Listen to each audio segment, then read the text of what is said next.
Assalamu aleykum hürmetli yurttaşlar. Bugün bize Xorazm dengizindemiz. Birini bilemedinizler. Bileden olursa komentar kısmına yazıp kaldırınlar. Bizeden göre köprak məlumat bileden olsanızlar biz ağzı sürüştürük gördük bir tarafta ağalarımızdan. Bir Ürgənç şəhərindən 45 km uzaklıkta caylaşkan Yanarıq tümenindeki Şorköl halk dilində Xorazm dengizdə yürütülədi. 10-15 km yürüdən olsanızlar Türkmenistan bir tarafımız. Bemalal gelip durup B'de özlərinizdə kayıklarınız boladan olsa çöre düşürüp bemalal kölünü qatay sətib aylanıb demal ketişləyiz mümkün. Ondan təşqəri kölün ətraf qismlarında balıq bakıladan hovuz ətilgən.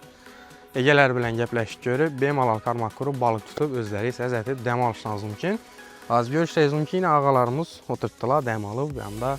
Yan tərəflərdə bütün demalış caylar ətilgən. Kağıtlar qoyulğan yan tərəflərdə qamışlardan saya cayla yasalğan. Ondan təşqəri köl içine düşürülgən salba. Şu saldan oturup bemalal demalışınız mümkün. Bir təbii köl, köpçülük zaxkəşlərini, şuna oxşaş drenaj qismindəki sularını axı gəlib quyuladığın kısmı üçün çıraylı görünüşə ega bolğan təbii köl. Türkmenistan tərəfə qarab çozulub uzuncaq şəkildə təbii rəvişdə hasıl bolğan bir.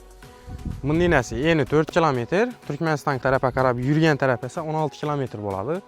Çıraylı görünüşte bemalal gelip əzzət damasazla boladı. Videoda değerli 15 km kvadrat dedisku, lekin yeni 4 km beyanlısı 16 km matematiğe doğru yemin kudeşleyiz mümkün, lekin bu kvadrat şekilde emas. En uzun cayı 16 km boyunu, en uzun cayı 4 km yenine.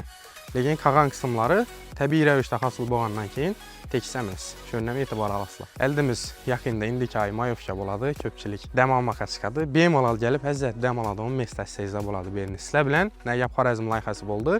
Qızıqıraq caylanı bilədən basazlar, komentariya qismına yazı qaldırınlar. Bizə xuda xaqlası ətraflıca öyrənib, əlbəttə tabarıb obzor qılamsınız. Həmməyizə görüşüncə.